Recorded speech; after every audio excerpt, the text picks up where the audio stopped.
Saya mau tanya mengenai pernikahan uang hantaran. Bagaimana menurut pandangan Ustadz kalau si ibu wanita itu meminta uang hantaran mahar yang cukup tinggi? Ada tiga kemungkinan ini. Pertama, memang mau bertanya masalah hukum. Yang kedua, mau menyindir mak tua dari sini. Yang ketiga, mau menawar. Perempuan yang paling baik, aqalluha mahran, yang maharnya paling murah. Wahai ibu-ibu, turunkan harga mahar. Sebetulnya yang menetapkan harga mahar ini wali, ayah. Tapi sekarang banyak ayah yang anggota isti, ikatan suami takut bini. Maka yang berperan sekarang ibu-ibu, matre. Banyak perempuan lebih mau makan di daun daripada makan di pinggan. Oleh sebab itu, turunkan standarnya sedikit. Jangan nanti setelah dia hamil barulah na'udzubillah datang dia baik-baik. Idza ja'akum man tardawna dinahu, kalau datang kepadamu orang yang baik akhlaknya, wa khuluquhu, baik agamanya, fazawijuhu, nikahkan dia. Illa taf'alu, kalau tak kau lakukan, takun fitnatun fil ardi wa fasadun arid, maka terjadi kerusakan yang amat sangat berat. Tolong jangan sampai anak-anak muda ini besok buat baleho turun ke jalan, turunkan harga mahar, turunkan harga mahar. Kemudian jodoh itu seperti apa Pak Ustadz? Apa orang yang sudah menikah terus meninggal terus menikah lagi, apakah itu berarti jodohnya juga Pak Ustadz? Karena berjumpa orang berjodoh atau karena jodoh dia berjumpa? Memang jam-jam setengah 11 nih payah nangkap memang. Karena ada jodoh baru berjumpa atau karena berjumpa itu orang berjodoh? Karena ada jodoh lah maka berjumpa. Kalau tak ada jodoh sampai mati tak akan berjumpa. Kok Ustaz tahu? Saya pernah ngalami. Saya Dewan Juri Musabaqah Tilawatil Quran tingkat Provinsi Riau. Kalian pikir Ustaz alang-alang?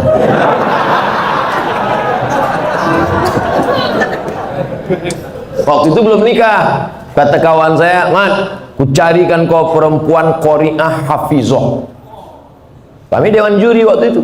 Iyalah, kami pun seminggu kami cari, tak jumpa-jumpa. Setelah saya nikah tahun berikutnya, pas kami sedang makan nasi goreng, berbisik kawan saya, "Mat, yang kita cari tahun lalu itu di belakang." Tapi kita udah menikah.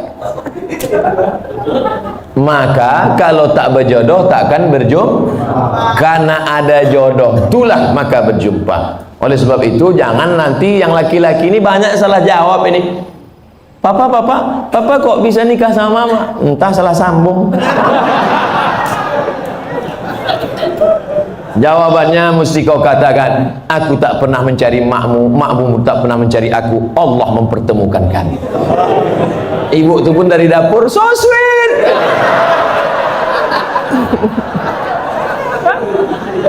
Karena jodoh lah kalian jumpa. Mengapa Tuan Syekh Abdul Rahman digelar dengan Syekh Silau-lau? Syekh Abdul Rahman lahir di Kampung Rau, sekarang masuk Kabupaten Batubara. Lalu kemudian dia merantaulah ke Kedah, karena orang Batubara dulu biasa naik perahu tongkang kapal laut ke Kedah, pulang balik, karena orang itu dekat Kedah.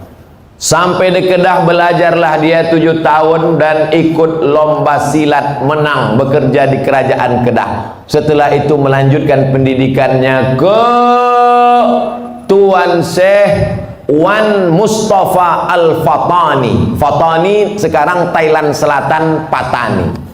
7 tahun di Patani. Setelah itu dibawalah oleh Syekh Wan Mustafa Al-Fatani ke Makkah Al-Mukarramah. Belajarlah dia dengan ulama-ulama di Makkah, diantaranya Syekh Hasbullah. Belajar fikih kepada Syekh Ahmad Khatib Al-Minkabawi. Setelah khatam belajar fikih, belajar tafsir, belajar hadis, belajar tasawuf, baliklah dia ke Rau.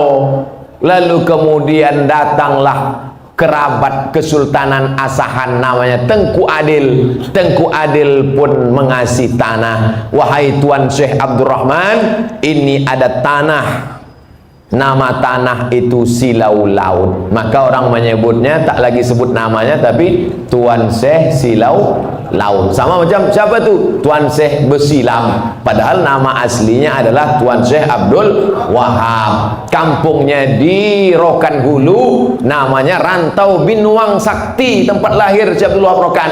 Tapi yang dipakai adalah Syekh Abdul Wahab Rokan. Sekarang jadi Kabupaten Rokan Hulu. Biasa itu Tuan Syekh mana? Tuan Syekh Fulan, nama kampungnya yang disebutkan. Tuan Syekh Purba Baru, padahal namanya Tuan Syekh Mustafa Husain. Nah, jadi nama kampung yang disebut. Itu maka disebut Tuan Syekh Silau Laut karena nama kampung itu. Apa karomahnya Pak Ustaz? Banyak karomahnya disebutkan dalam buku, ditulis oleh cucunya. Namanya Tuan Syekh Dr. Andus Haji Mansur bin Haji Syekh Muhammad Ali bin Syekh Abdurrahman, cucunya menulis buku, ditulis pada masa Gubernur Raja Inal Siregar waktu haul, dibagikan buku-buku itu. Banyak karomah disebut situ. Apa motivasi orang memasuki tarekat Sattariyah Pak Ustaz? Tarekat itu sampan. Ada sampannya namanya Sattariyah, namanya nakhodanya Abdullah Sattari. Ada nama sampannya Saziliyah, nama nakhodanya Abul Hasan As-Sazili. Ada nama sampannya Naqsabandiyah, nama nakhodanya Bahauddin Naqsabandi. Ada nama sampannya Ahmadiyah, tapi bukan yang aliran Ahmadiyah yang sesat. Tarekat Ahmadiyah, nama nakhodanya Sayyidi Ahmadil Badawi. Itu sampannya, tapi lautannya tetap la ilaha illallah Muhammadur Rasulullah. Jadi yang mau ikut tarekat sama aja macam naik sampan, lautnya la ilaha illallah, sampannya macam-macam. Ada yang mau sampan naik speedboat, mau cepat. Ada satu yang naik kapal tongkang kayu, dia mau slow. Kau tak ikut? Enggak, aku mau menikmati laut ini, mau slow aja. Nah, macam-macam. Begitu lebih kurang gambaran tentang tarekat. Tarekat artinya jalan, jalan mendekatkan diri kepada Allah Subhanahu wa Ta'ala. Apa doa anak terhadap orang tuanya itu sampai? Hadis Sahih Muslim, idza matal insan, kalau orang mati inqata'a, putus amalnya, illa min salatin, kecuali 3: shadaqatin jariyah, amal sedekah, ilmin yuntafa'u bi, ilmu yang bermanfaat. Yang ketiga, waladin salihin yad'u lah, anak yang soleh. Makanya kita selalu minta doa, Rabbi habli minas salihin. Ustaz, bagaimana cara menghadapi suami yang terlalu fanatik dengan pengajian salafi? Sementara saya selalu berselisih paham dengan dia, dan dia selalu melarang saya untuk jangan memfoto atau memvideokan anak saya. Mohon pencerahannya Pak Ustaz. Perbedaan dengan salafi ini ada beberapa poin. Saya banyak kawan saya salafi. Ustadz Maher Tuailibi salafi, Ustadz Omar Mita salafi, Ustadz siapa yang di Malang? Abdullah Hadrami salafi. Cuma salafi ini ada yang garis lunak, ada yang garis keras. Kalau yang lunak baik, tetap hubungan baik. Cuma kalau yang keras, pertama ditengoknya jenggot, kedua kaki celana. Asal tengoknya tak berjenggot, tak kaki celana, neraka jahanam. Saya berapa kali dimasukkan orang itu ke neraka.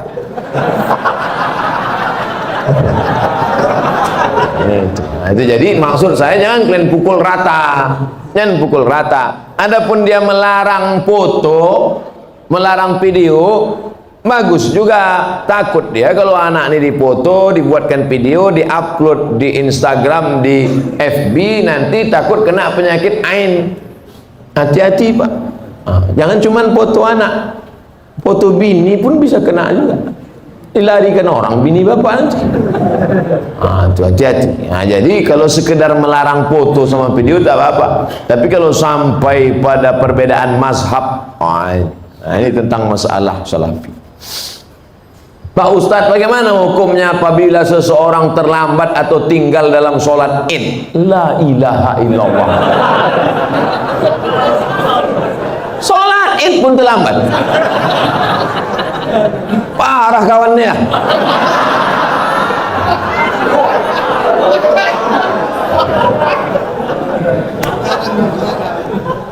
Soalnya saya dikasih tahu sama Ustadz Iqbal, kata dia kita ini mau ke masjid yang paling ramai sholat subuhnya. Betul itu? Kenapa ada yang terlambat sholat id? Jadi kalau sampai ke tanah lapang, imamnya sudah takbir yang kelima, Allahu Akbar, Allahu Akbar, Allahu Akbar, Allahu Akbar. Apakah makmum yang masbuk tadi mesti mengulang takbirnya tadi? Tidak, karena takbir itu hukumnya sunnah. Dia ikut aja berapa yang dapat. Bagaimana kalau dia datang imamnya sudah tasyahud akhir?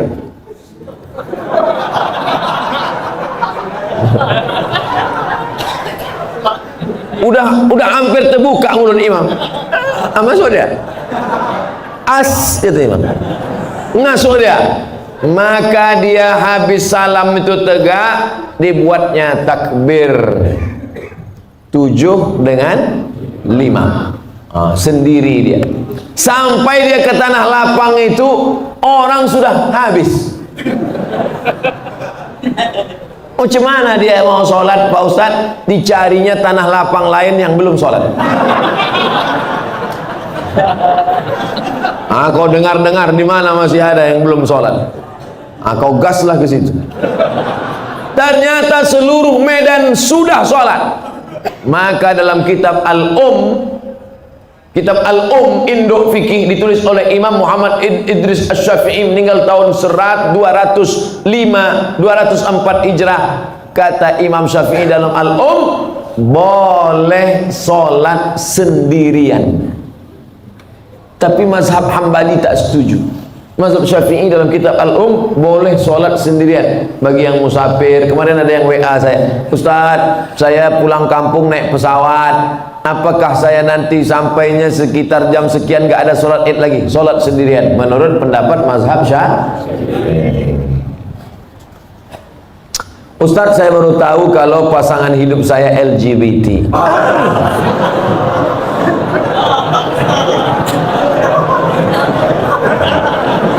Apa yang harus saya lakukan Ustaz? Mempertahankan atau meninggalkannya?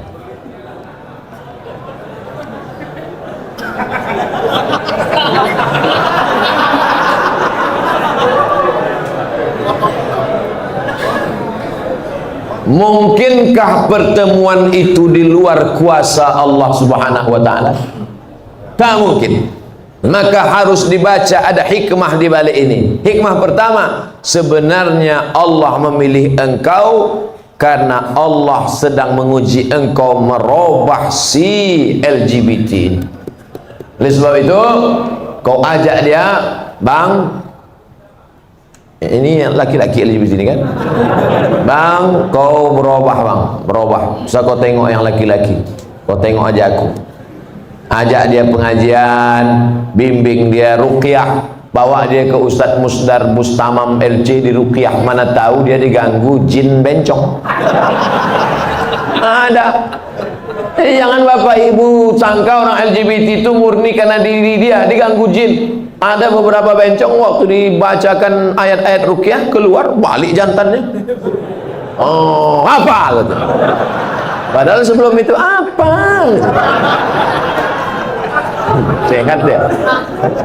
Segala usaha, pergi ke terapis, pergi ke psikolog, pergi ke ustadz, pergi ke ruqyah. Kalau kau tengok ada perubahan, lanjutkan. Tapi kalau kau tengok nampaknya dia tak berubah, maka kau gugat ke pengadilan, kau cari suami yang bersih dari penyakit LGBT. Tapi lakukan dulu langkah-langkah ini. Tapi kalau dia tak berubah juga, memang tak ada niat dia untuk berubah, memang dia mau bertahan di situ. Kalau perempuan lemah, tak sanggup, la yukallifullahu nafsan illa wus'aha, maka kau gugat dia ke pengadilan. Saya gugat dia karena dia LGBT. Tengok sama Pak Hakim, kenapa kau gugat dia? Dia LGBT. Betul kau LGBT? Iya, kata dia. Mudah-mudahan Allah menyelamatkan anak cucu cicit kita dari LGBT. Penyakit LGBT ditulis dalam Al-Quran. Innakum la ta'tuna rijala syahwatan min dunin nisa. Kalian mendatangi laki-laki bersahwat tak mau pada perempuan. Hukumannya ditulis dalam Quran. Ja'alna 'aliyaha safilaha. Kami jadikan yang bawah naik ke atas, yang atas bawah turun ke bawah. Amtarna 'alaihim bihijaratin min sijilin mandud. Kami hujani mereka dengan batu dari api neraka. Tak ada azab-azab yang hebat itu sampai ditulis dalam Quran, menunjukkan begitu hebatnya dosa LGBT. Di dunia kena penyakit HIV AIDS. Ada pengakuan seorang dokter ketika diperiksa, macam-macam penyakit yang tak terlintas di pikiran. Orang kena LGBT ini berbisul otaknya.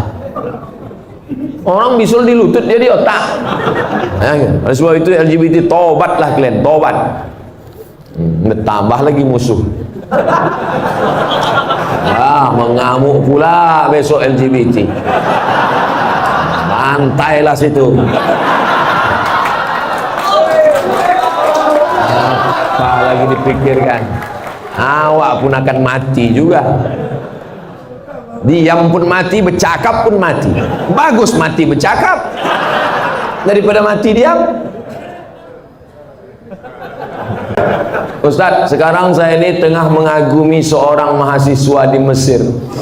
Masya Allah. Balik saya muda balik rasa.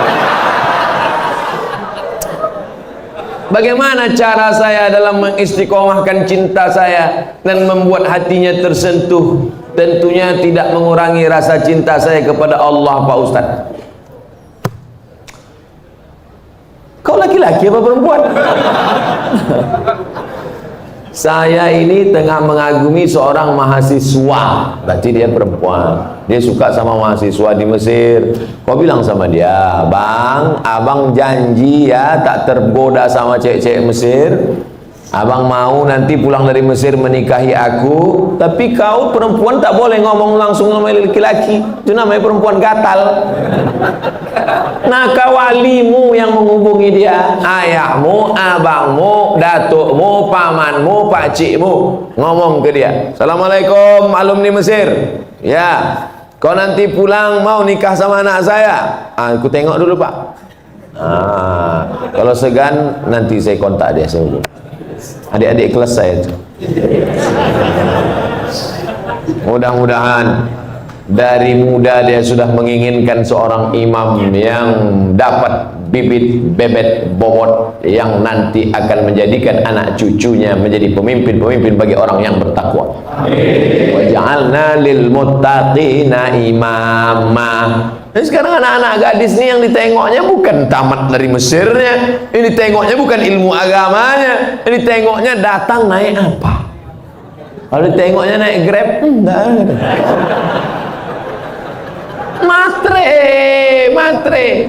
Matre, na'udzubillah.